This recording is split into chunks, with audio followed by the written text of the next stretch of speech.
about the matchup a little bit later because that's what we usually do anyway. But what do you even buy on this hero? He mentioned Bloodthorn. I mean, Aghanim's used to be a thing, but they nerfed the crap out of that, so I don't think anybody goes for that anymore, right? I don't know if I'd say nerf the crap out of it. I mean, it's probably weaker. I don't remember the specific nerfs to it, but Witchblade is the most common item to buy. It's like the perfect item to turn into heroes into like cores because it gives you everything that the hero usually lacks, which is agility. So it gives you attack speed and it gives you armor. Those are the two big things. And it also obviously gives you damage and slow and projectile speed increase. Those are all really good things too. But yeah, Witchblade into Orchid or other utility items would definitely be an expected one here. All right, and he's going to be going up against Boom, obviously, who played the Puck last game. Not too much success, obviously, but I don't even know how this lane goes. Like, Splinter Blast, I assume, is just going to eventually get leveled up to the point that he's just pushing out the waves, but if you're Boom, you can typically dodge that relatively easily with the phase shift, so I would assume it's just mostly a farm trade. But then into the jungle, I assume Puck still has a little bit of an advantage because he's just better than everybody else. He should, for sure. I mean, yeah, you basically just use Splinter Blast to secure some of your early last hits because your base damage is kind of crappy. But he'll definitely need Bottle to sustain that, for example. And then later on, you know, he can go do some like side lane ganks and things like that, and then transition into getting solo kills ideally. And this top lane is really interesting. Celery and Duraccio are in the off lane essentially to try to harass Skiter on this Faceless Void, which is another hero that we don't get to see a ton of. Go ahead. They had to avoid the Batrider was the main thing. They couldn't lane that matchup. It would have been too bad for them. In some ways, this is better for Gaming Gladiators too, because Batrider's kind of counters Visage in some ways. You can break through his armor really, really easily, so gives them the better matchups. Yeah, it's a carry versus carry setup, but should be fine.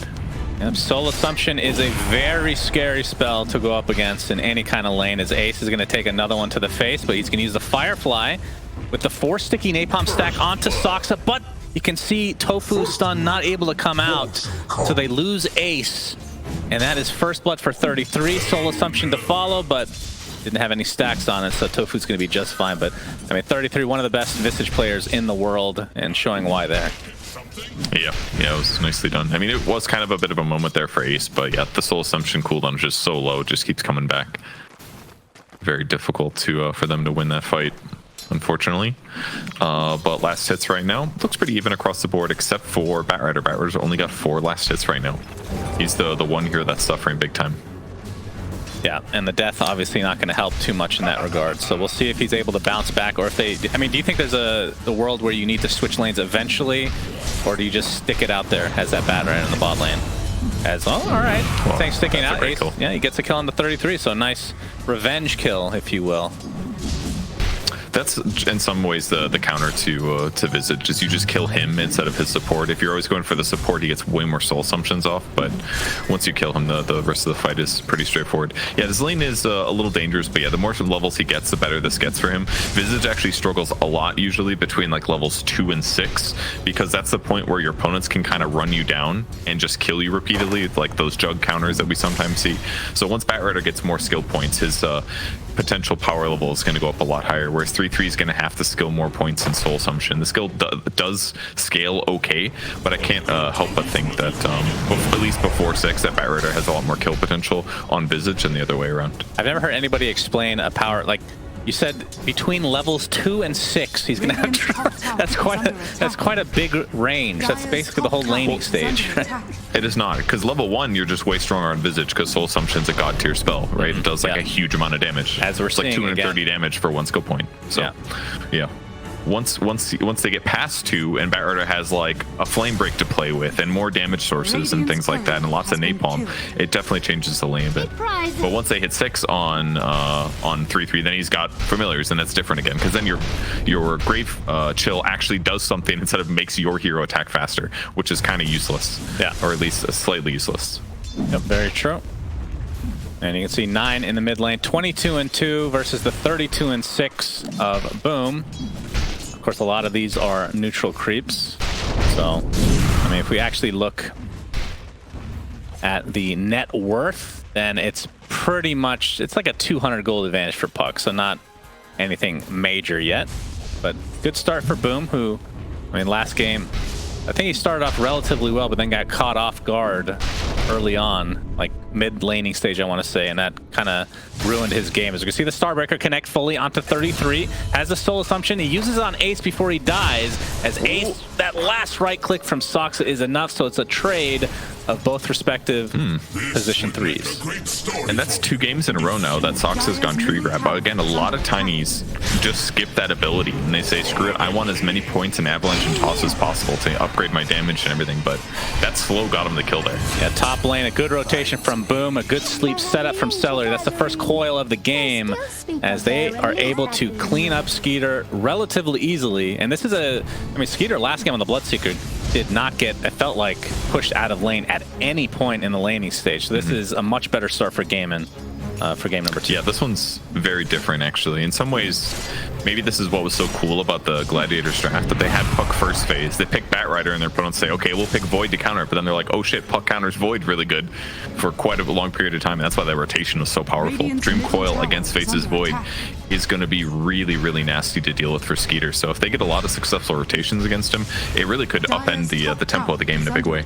Well, I'm interested in what Skeeter's going to go on the Faceless Void. It's going to be the Mask of Madness to start, but do you have like I mean, I don't think there's a cookie cutter build for Void in general. There's like 2 or 3 builds I want to say, but is there something in specific you want to see? Maelstrom is pretty darn normal at this point, just because it's the cheaper Battle Fury. It just gets you farming a little bit faster. You don't necessarily want the cleave that much these days anyways. It's just an expensive item. So yeah, Mask of Madness, Maelstrom. I've seen some games maybe where they shy away from going for the Maelstrom build, maybe if they're behind, but if Skeeter's having a remotely normal game, he'll probably go that. Once in a while you see a Midas. If they're struggling and need to catch up, for example, then maybe they shave off the Maelstrom. But yeah, that's usually the mix of items you pick up. All right, 9 actually cursed Boom in the mid lane, but I think it was a bit of a mistimed Avatos, not able to get the full damage while that curse was mitigating a lot of it. So Boom lives, and that's a pretty big cooldown in that curse being down. Is Toxin now transitioning back to the bot lane. Ward. As a fresh ward, he just got in the mid lane, very important.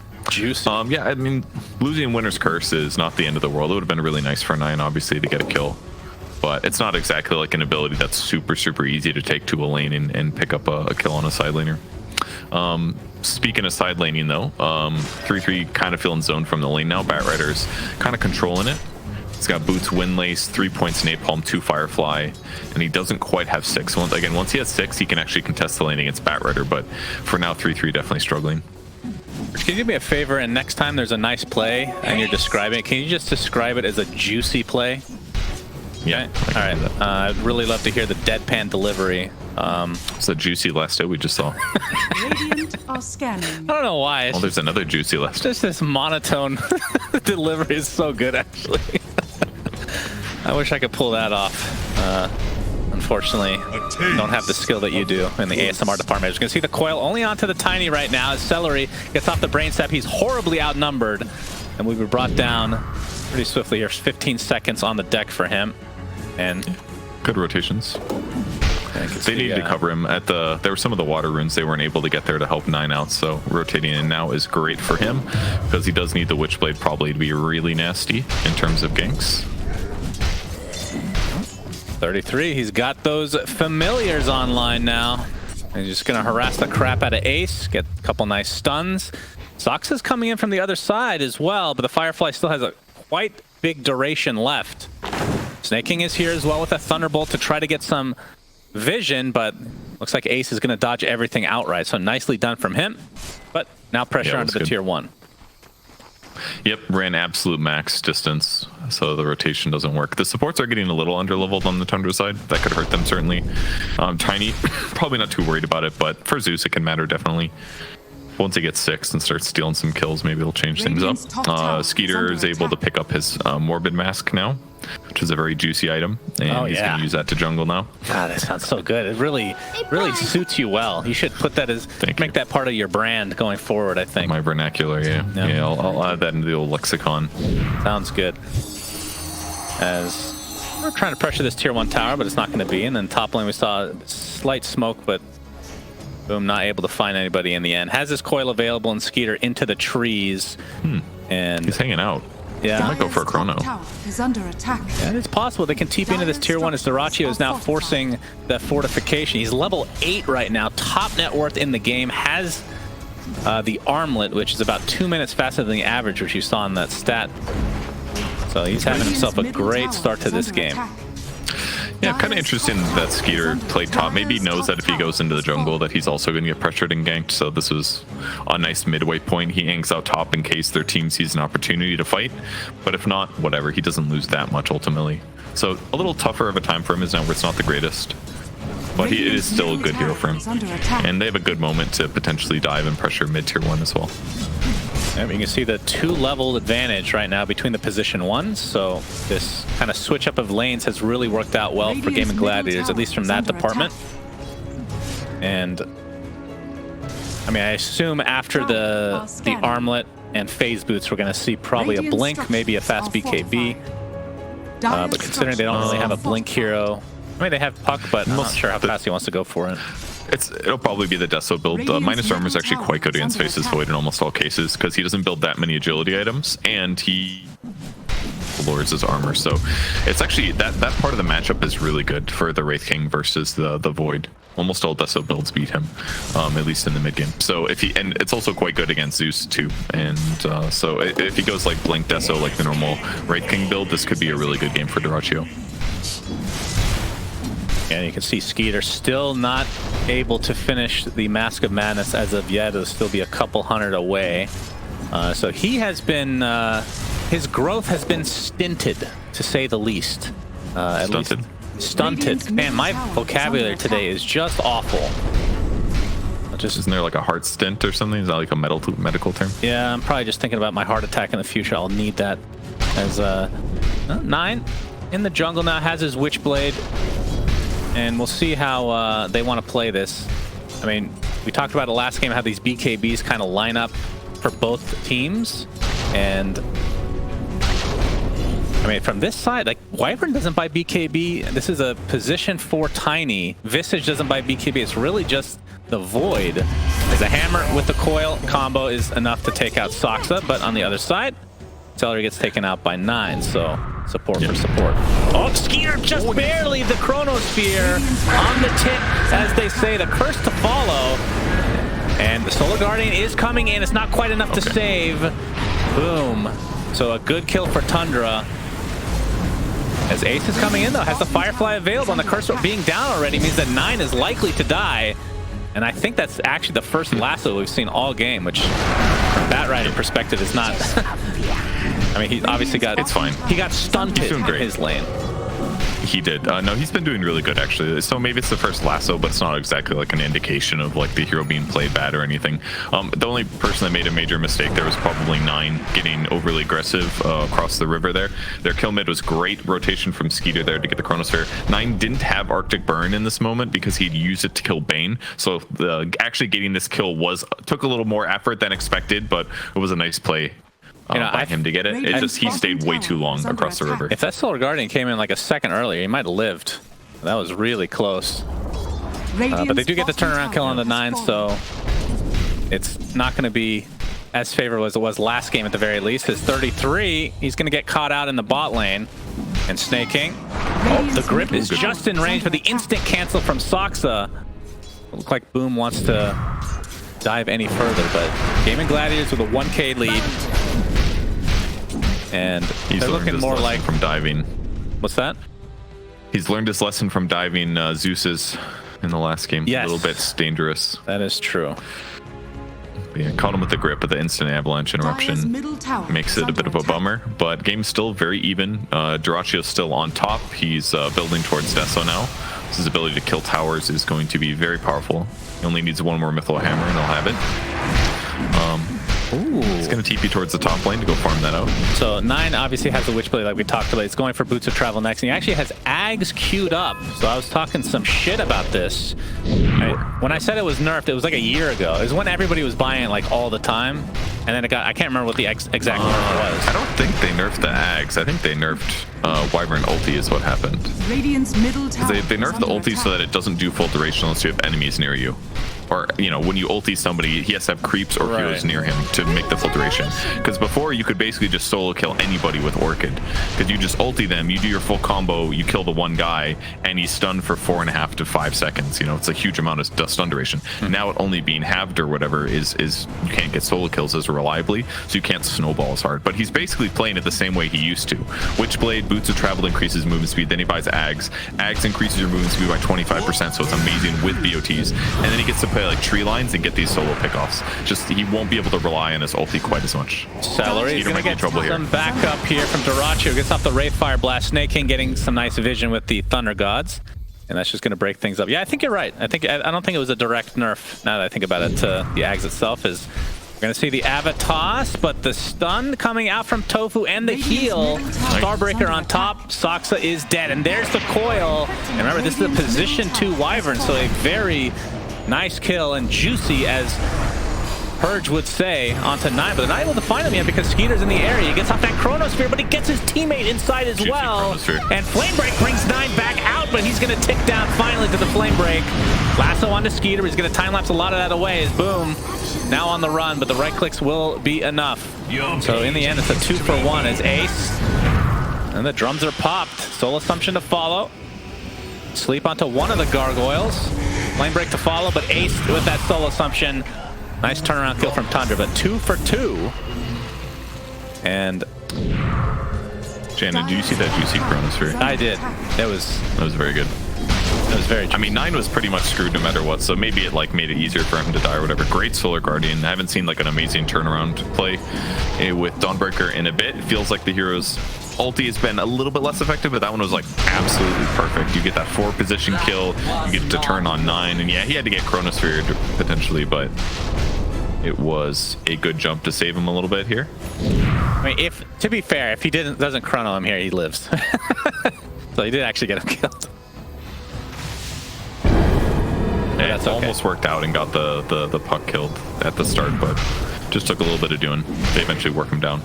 Yeah, and I will say, getting off a good chrono before you have Shard can be pretty difficult, or somebody else to help you initiate, which in that case, yeah, he just kind of waddled in and still found a decent Chronosphere in the end. Yeah, that's really true. It is difficult against these good players. They're always going to react well. Nightmare on Zeus, though. Yep, Ace. Oh, no grip. Grip comes off. I meant the lasso. And they got the grip. Yeah, they got grip number 1, grip number 2 ready to go. That's Dyrachyo. Getting off that Wraithfire Blast on a Soxa. He will live through this engagement and will TP out. Okay. Does have the Deso on the Wraith King, so they got to be really careful about getting close to the enemies at this point. Once he gets Blink, it's going to be easier for him to do his jumps, but when Wyvern got the Grove Bow, oh, that is so good. That's actually so good. That is a good one. Can amplify all his magic damage by 15% here against his opponents, and that's Witchblade damage, that's Arctic Burn damage, that's Splinter Blast damage, and the attack speed and the attack range. It's so good. But you do replace it if you get Witch Bane next, right? Why? Isn't Witch Bane really good on that hero? Is that the attack speed percentage base damage? Yeah. Is Witchbane really good on the hero? I guess so. Yeah. It's very good. It's not like really good. It's about the target, not how much mana you have. Is that what you mean? Witchbane's good. Like okay? Purge? It is.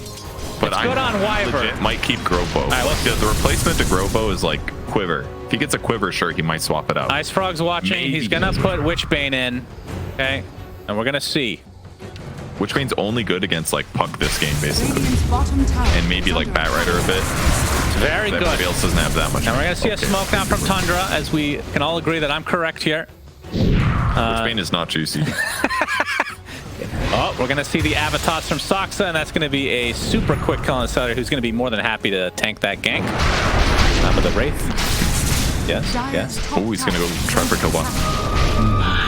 Okay. All right, here's the combo. Yeah, the juice is coming. The curse. This is just gonna be a solo kill from 9. He's doing a lot of damage, and you can see they Soxa tried to steal with the avalanche, but not to be this time. Yep, that's why they put this ward in the lane like this, because this gives 9 opportunities. This is how we abused the playstyle originally when he used to play. He played these side lanes, he flies into trees, he gets a Winter's Curse off on you, and yeah, he gets a solo kill with all that single target damage. So really nice pick off. That's going to take Tofu's ultimate out of the game for another 12 seconds. But the game has been a little bit passive, certainly for Tundra. But this is just because of the nature that Faceless Void does need time to catch up on net worth. He will be a stronger carry in the ultra late game than right king, but Yep, Sox is going to tank this gank. This time, obviously, Gaming Gladiator is getting their smoke off. Radiant's we'll slow down mid a little bit here. He's got to be careful. He doesn't have shard yet. Yeah, and I mean, if they can get this tier 1 tower in the near future and just get a pick off, then Gaming Gladiator can really take Roche extremely fast thanks to the Wraith King. While Tundra, not so much, because like you said, Void takes a while to get online. But, I mean, I think they're not super disappointed with how the game's going. Even though they're down 2k, for some reason, it feels like this is going to go into the late game, where Void would be potentially favored. It definitely will. I mean, the game looks different than the previous one because Tundra was able to pressure so well, but their heroes are not quite the same. Kind of a cool skill build from Skiter, actually. He's left his Chronosphere at 1 point. A little scouting here. Yeah, for cursed again. 9. And Tofu looks to be mega dead. Avalanche this time will get the kill for Soxa. As Doraccio. All right, this is a nice pick off for Gaiman. He got it. Oh my god, he actually does get it off. They're going to try to go for the Gargos in the meantime. He heals up to a decent amount, but you see the rest of his team not really interested, so he dies anyway. But that is a really good shard. Yeah. It's perfect for what Visage needs, you know, because when you get focused, you lose your armor right away, and then you are going to die, so being able to reset that by going into Stone Farm and healing on top of it is a really cool option. But yeah, they're going to be able to take Roche most likely. Yep, you can see Soxa in the area, but Ace has an idea that this is happening, so be able to traverse the terrain and actually going for the kill onto Soxa.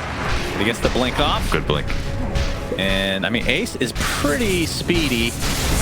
Boom with the illusory orb. Can they juke? Looks like he might. Vision is very short, so it's difficult for him to find him without puck.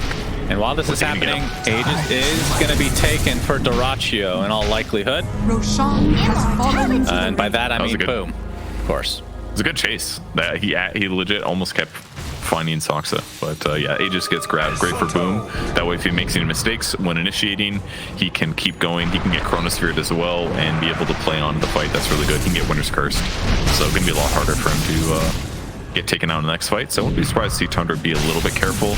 Yeah, they're still gonna go for their little picks here and there. Soxa and 3-3 currently smoked, but I think they're looking for some support type hero if possible. And 9 now has his Aghanim Scepter, so he can stay in Arctic Burn form for as long as he wants, or as long as his mana can keep it up. How much is that per second? It's 20 mana per second, so that's not bad. Mana capacity of 1600 right now, and it looks like he's going for a Lincoln Sphere, so that kind of kills a couple birds with that stone. Yep. Wouldn't have to worry about lasso. Toss Avalanche, Celery's dead. Like a lot of these position 5s are tanking these ganks today. Yeah, but against all these summons and things, like there's nothing he can do with Bane to stop the chase. He can get shard. He could AoE Brain Sap. Yeah, that's not going to do shit. The bats are basically invulnerable, so yeah, that would not give him a lot. Oh, Avatos, but Doraccio's here with the Wraithfire Blast. We might have to reset this as the coil is using a defensive measure, and that's the first life for the Wraith King. Boom, already at low HP. I think Gaming Gladiator is going to try to run away, but the Solar Guardian coming in. But there's the Chrono, setting it up actually for the side of Tundra, focusing on Ace, and they're going to get that along with Tofu. As Gaiman now continuing on the run. Boom looks to be fine. I say that, but 9 is continuing to chase with this Aghanim Scepter, so that is just the Aegis. But now he's going to get horribly surrounded with the Familiars ready to stun. Oh, he actually dodges the Avalanche. Blink, Illusory Orb, and tossed back into the fray, but the orb was still up. He jumps to it, and the Nightmare actually dodging a little bit of damage. The phase shift again, but no blink this time.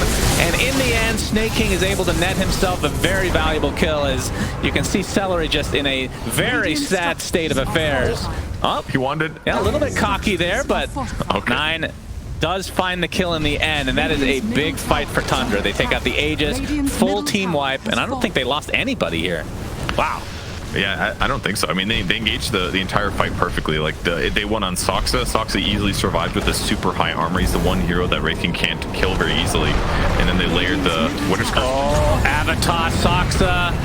Now, the BKB keeps Ace alive a little bit longer, but he's just going to have to hightail it back to the fountain. And Tundra, they could focus on Dyrachyo. He doesn't have ult. He's just dead again. 50 seconds, no Wraith King. Oh. That's a set of racks at minimum. And this is all without Skiter having a BKB, which is now being delivered. Oh, okay, backdoor is finally gotten through. That was a little awkward, but 5K lead just like that from Tundra. This is like an 8K reversal in the last minute. Yeah, that was a huge fight for them. Truly juicy Chrono after the Winter's Curse. And that was all, well, Bat wasn't BKB'd, so, I mean, that comes down to 9 going for the back line. Catching Bat, that's a lot of the team fight that Gladiators are looking for to, like, solidify their kills. Basically, it protects Void by getting that grab, among other things. So, yeah, the BKB timing for Gladiators doesn't really get to be embraced, and their jump kind of sucked as well, because all it went to was getting a Tiny to half health. Not going to be good enough. Yep, as we're going to see Ace already at low HP. Tofu healed him a bit with the Solar Guardian. These Solar Guardians just, it's not Tofu's fault at all, but they just haven't felt impactful in this game. As we're going to see the siege onto the tier 3 bottom. This might be the last stand for Gaming Gladiators in this series, potentially. 9, okay, Skiter. He has the shard now, along with the BKB, so he can get off these initiations. Chrono now up. Yeah, they can't push right now. 9 can't be there. Him and Ace had that little duel in the top lane. So, but he had to TP back to base to get full mana, and Ace was able to show up to the fight, so they'll just back temporarily. They're still pretty content with their current placement. They're just going to get more and more farm tier. Skiter with his BKB now is much more capable to Chronosphere. Yeah, they'll just reset and recontrol the map. Their team fight is just so much better on the Tundra side from here on out, between like Chronosphere, and they've got Wraith Pact, and they've got Vision, and they've got Winter's Curse. Like, everything just looks really solid for their team. Yeah, 9 is going towards the Orchid, which was talked about in the panel as well. And that Aghanim Scepter, a lot of times I feel like it comes out and you don't see the impact like immediately, because it feels like they still sometimes need a couple of items, or it doesn't really align with the other carry on the team. But this time around, it has felt extremely impactful. The Enchanted Quiver, which one? The Eternal Dilemma. Ooh, yeah, that's a good one. Do you want the Grow Bow? I actually think the Grow Bow's better this game. They're both really good, though. Yeah, he does give it away. Because 15% of all damage is an absolute shitload. Plus the 20 attack speed is really good also. Grow Bow is really good in a lot of other cases, though. Especially when you only attack once every 4 seconds. Ooh, they're going to go on Dyrachyo a little. Yeah, Tundra do TP in mass, as an AC is now online for 33. Skiter backtracks back. Okay. Has that Chronosphere available, could use it on this Winter Curse's target, which he will. Zones out the rest of the team, and that is a dead puck. Boom dead, 60 seconds, does have buyback though. Big Avatos as Ace gets off the BKB, has to worry about the physical damage now, which ultimately spells doom for him. So a 3-for-0 as Gaming Gladiators getting close to tapping out here. Yeah, it was a tough one. That was Tofu's Ags on Dawnbreaker, which is supposed to help out decently well, but the problem is that it went on the backline. They didn't save the puck with it, basically. Puck got Winter's Cursed, and they layered Chrono on top of it to guarantee his death. So this was all 9 basically catching the puck here. The phase shift ended. He ends up getting with the Orchid and the ulti. They Chrono the backline, and yeah, Tofu's ultimate was over on the right. It was not really on the right target necessarily. If that was able to keep puck alive, I think the fight's very different, because then Chronosphere would have felt misused, but don't know what happened with the ulti there, but for some reason not able to keep puck alive. They placed it on the right instead. Maybe didn't anticipate the Chrono or something. Yeah, and obviously with the Aghanims from Dawnbreaker gives you that extra evasion, so yeah, that would have been, and he has Locket too. Like, it actually, he definitely would have saved the puck, certainly. Yeah, because the only thing that killed the puck there was the Wyvern right clicks. Like, they didn't even bother expending anything else. No, well, there was like a lightning bolt and stuff. but it would have been enough to save him probably. Yeah. That's Skeeter jumping in. You can see the Nimbus is now online. That is life number 1. Ace does get the kill on Soxa though. Dyrachyo getting chased by gargoyles. Like they'll reset as the number advantage is in favor of Gaming Gladiators. Yeah, +9 died in the enemy base. I missed that one, sorry. Whoops. The enemy base. Oh, yes, he died in the Gladiator's base. Didn't see that one. Probably was trying to get kills. You know how it goes. Yeah, cocky behavior. He's queuing up a Bloodthorn next. That'll be a fun item. So we'll see here we go. Oh, he's like, I want to get a kill again. He's like, run! Yeah, then he got recoiled. Okay. Yeah, nice punish there by Boom. That's super important. Little that's a lot of damage. I'm surprised Puck was able to solo kill him, but he's got Kaya Sanj and a ceremonial robe, so. Celery getting scouted out. Nightmare's going to save him from 1 stun, but the Soul Assumption finishes him off from 33. There's like nothing he can do against a Visage. It feels so bad. Look at these items on him. AC, Boots of Bearing, Wraith Pact, Visage. Mr. 33 is mega farmed. And he's got 2 more slots completely empty. You can buy like anything. Very ready to play. How come nobody ever buys Wraith Pact and Wraith Band? Suns fan. That's true. You need all the Wraiths to combine. What if you had 3 Wraith Bands with a Wraith Pact, and then at 25 minutes, your Wraith Pact doubles in efficiency because you have 3 Wraith Bands? It makes sense. That sounds really balanced. Right? Then the aura would reduce enemy damage by 60%. Yeah, that sounds really fair. Yeah, that sounds good to me. Everybody loves the damage reduction strats these days. As into the pit Tundra goes, there is a smoke from Gaming Gladiators, and they have scouted this out. 9. Yeah, they're going to try to go for this, but Ace pops the BKB. And Skeeter looking for a potential Chrono target, but Zeus is going to be the first to fall, but buys back into the game. But there's the Curse and the Chronosphere. You can see the Solar Guardian. You get a decent amount with the evasion, but it's just not enough. Boom is dead. No buyback for him, so this turns into a 5v3 situation for Tundra as they look to finish off game number 2. Lasso does come out, though. On to 9. He's getting extremely low, but somehow is surviving, keeps himself alive now. And Dyrachyo looks to be the last to fall as an ultra kill for Skeeter. There are several buybacks from Gaming Gladiators, but this could be the end of their run here as GGs do come out. So 2-0 Tundra, which means we're going to have a lower bracket tiebreaker between Goon Squad and Gaming Gladiators to see who gets right.